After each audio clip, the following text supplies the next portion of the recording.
हरे कृष्णा, राधे राधे दोस्तों। निर्जला एकादशी का व्रत साल का सबसे बड़ा एकादशी व्रत होता है, जिसके एक व्रत से हमें पूरे साल भर की एकादशियों के करने जितना फल मिलता है। लेकिन यदि आप निर्जला एकादशी का व्रत कर रहे हैं तो कुछ बातों को अवश्य ही करें। कुछ बातों और नियमों का पालन करेंगे तभी आपको पूरी एकादशियों का फल मिलेगा। तो मित्रों, आपके सभी प्रश्नों के उत्तर आज हम इस वीडियो में लेकर आए हैं। कोशिश की है आपके हर जवाब का हमने क्वेश्चन का आंसर देने की। तो सबसे पहले मित्रों, निर्जला एकादशी की बहुत बहुत शुभकामनाएं। इस साल 31 मई 2023 को निर्जला एकादशी व्रत है। इसमें कुछ बातों का, नियमों का हमें अवश्य ही ध्यान रखना है। सबसे पहले मित्रों, सुहागन महिलाएं यदि इस व्रत को कर रही हैं तो किन बातों का ध्यान रखना है। एक तो इस दिन आपको बाल नहीं धोने। एकादशी वाले दिन महिलाओं को बाल नहीं धोने चाहिए। अगर आप बाल पहले दिन ही धो लीजिए अगर आपको ज़रूरी है धोना। और बाल बनाना भी इस दिन वर्जित बताया गया है, लेकिन बाल सुलझाते समय ध्यान रखें आपके बाल कम से कम टूटें। ऐसा ना हो ज़्यादा बाल टूटने से आपको जितनी एकादशियाँ की हैं उतनी एकादशियों का क्षय होता है। तो निर्जला एकादशी पर सुहागन महिलाएं ना तो बाल धोएं, अगर बाल सुलझा रहे हैं तो आराम से सुलझाएं, बाल नहीं टूटने चाहिए। दूसरा मित्रों, यदि आपने सुबह भगवान के सामने निर्जला एकादशी के व्रत का, निर्जल व्रत करने का प्रण लिया है तो आपको पूरा दिन पानी नहीं पीना है। आप इस तरह का संकल्प लेते हैं तो आपको उस संकल्प को पूरा करना होता है, तभी आपको व्रत का फल मिलता है। यदि आपने संकल्प लिया है नॉर्मल व्रत करने का, जल और फल आहार के साथ करने का, तो उस तरह का व्रत कीजिए। संकल्प लेते समय ध्यान रखिए आप कौन सा व्रत कर रहे हैं, निर्जला वाला या बिना निर्जला वाला। निर्जला वाला व्रत कर रहे हैं तो उसमें आपको पूरा दिन पानी नहीं पीना।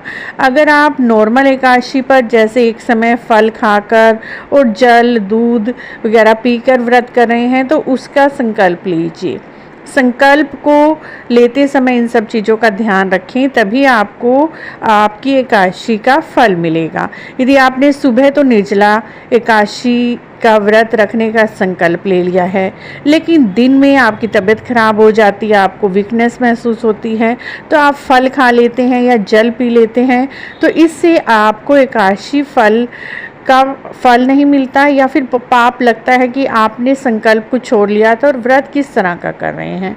इन सब चीज़ों का ध्यान रखें। सेकंड बात मित्रों, यदि आप कोई भी एकादशी का व्रत नहीं कर रहे हैं तो आप नॉर्मल जैसे पूजा पाठ कर रहे हैं और व्रत आपने नहीं रखा है, तब भी आप इस दिन चावल बिल्कुल भी ना खाएं। चावल खाना वर्जित होता है एकादशी वाले दिन। चावल के अंदर सभी प्रकार के पाप निवास करते हैं इस दिन। अगर आप चावल ग्रहण करते हैं तो बहुत ही पाप लगता है, इसीलिए इसका ध्यान रखें। अगर आप व्रत भी नहीं कर रहे हैं तो चावल ना तो आप खाएं, ना ही चावल का भोग इस दिन भगवान जी को लगाएं। अगली बात मित्रों, इस दिन तुलसी के पत्तों को भी नहीं तोड़ना चाहिए। एकादशी पर ना तो तुलसी जी में जल देना है और ना ही तुलसी जी के पत्ते तोड़ने हैं। यदि आपको तुलसी जी के पत्ते भोग के लिए चाहिए तो आप एक दिन पहले ही तुलसी जी के पत्तों को तोड़ कर रख लीजिए, क्योंकि तुलसी जी को 14 दिन तक बासी नहीं माना जाता। अगली बात मित्रों यह है कि आप इस दिन किसी भी पेड़ पौधे की कोई फूल पत्ती ना तोड़ें।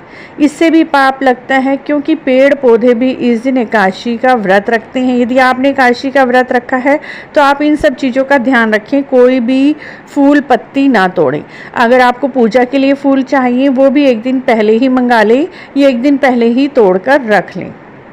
अगली बात मित्रों, इस दिन आप जल पक्षियों के लिए रख दीजिए, लेकिन पक्षियों के लिए दाना मत रखें, ना ही किसी गाय को आप अपने हाथ से रोटी खिलाएं, क्योंकि इस दिन आपको अन्न दान नहीं करना है। अन्न आपको द्वादशी वाले दिन दान करना है। इस दिन आप आम का दान कर सकते हैं, फलों का दान कर सकते हैं, जल का दान कर सकते हैं, छाते का दान कर सकते हैं, चीनी का दान कर सकते हैं, मीठे शरबत का दान कर सकते हैं, ककड़ी, खरबूजा, खीरा, तरबूज, आम, इन फ्रूट्स का दान कर दीजिए, जल से भरे हुए मटके का दान कर दीजिए। आजकल जल के मटके का उपयोग कई जगह नहीं करते हैं, तो आप जल की बोतलें जो आती हैं वो भी दान कर सकते हैं, लेकिन इस दिन आप अन्न दान ना करें। अगर आपको अन्न का दान करना है तो वो आपको अगले दिन द्वादशी पर व्रत के पारण के बाद ही करना है। व्रत का पारण करने से पहले कर लीजिए, क्योंकि एकादशी वाले दिन अन्न का दान नहीं किया जाता। आप फल आहार का दान कर सकते हैं। उसके बाद मित्रों, इस दिन आप ये ध्यान रखें कि आप क्रोध ना करें, ना ही किसी की निंदा चुगली आदि से बचें। इस दिन आप सात्विक भोजन करें। अगर आप व्रत नहीं कर रहे हैं तब भी आप प्याज, लहसुन, अंडा, मांस इन तरह की चीज़ों का बिल्कुल भी प्रयोग ना करें। तो मित्रों, निर्जला एकादशी के व्रत में इन छोटी छोटी चीज़ों का ध्यान रखें। रात्रि जागरण अगर संभव हो तो करें, रात्रि को भजन करें और आप ब्रह्मचर्य व्रत का पालन करें। भूमि पर शयन करें, चाहे तो आप अपने भगवान जी के मंदिर के सामने ही दरी बिछाकर नीचे ज़मीन पर सोएं, लेकिन आपको पूरा दिन माला जाप करनी है। विष्णु सहस्त्र नाम का पाठ करें। जो भी आपके गुरु मंत्र हैं या जो भी आप मंत्र का जाप करते हैं उसकी अधिक से अधिक माला करें। मान लिया आप हर रोज़ 4 माला करते हैं, 5 करते हैं, लेकिन कोशिश करें इस दिन 11 माला कर लीजिए, 21 माला कर लीजिए। सुबह शाम आपको देसी घी का दीपक जलाना है। एक दीपक आपको आकाश के नीचे दान करना है। भगवान विष्णु जी के नाम का आकाश के मतलब खुले आकाश के नीचे आप एक दीपक रख दीजिए। एक दीपक आप अपने घर के मेन गेट के पास रखेंगे। तीसरा दीपक आप तुलसी जी के नीचे रखें। चौथा दीपक आप अपने घर के मंदिर में रखें और 5वां दीपक आप अपने जल स्थान पर, जहाँ पर आप जल रखते हैं, इससे लक्ष्मी माता का वास होता है, घर में खुशियाँ आती हैं, सुख समृद्धि होती है और घर में बरकत आती है। तो मित्रों, एकादशी वाले दिन इन सब चीज़ों का ध्यान करके आप व्रत करते हैं तो आपको व्रत का पूर्ण फल मिलता है। आपको हमारी आज की यह छोटी सी जानकारी अच्छी लगी है तो आप हमारे चैनल को इसी तरह की और जानकारी के लिए जरूर सब्सक्राइब करें, लाइक करें, वीडियो को शेयर भी करें। कमेंट बॉक्स में जय श्री राधे अवश्य लिखें।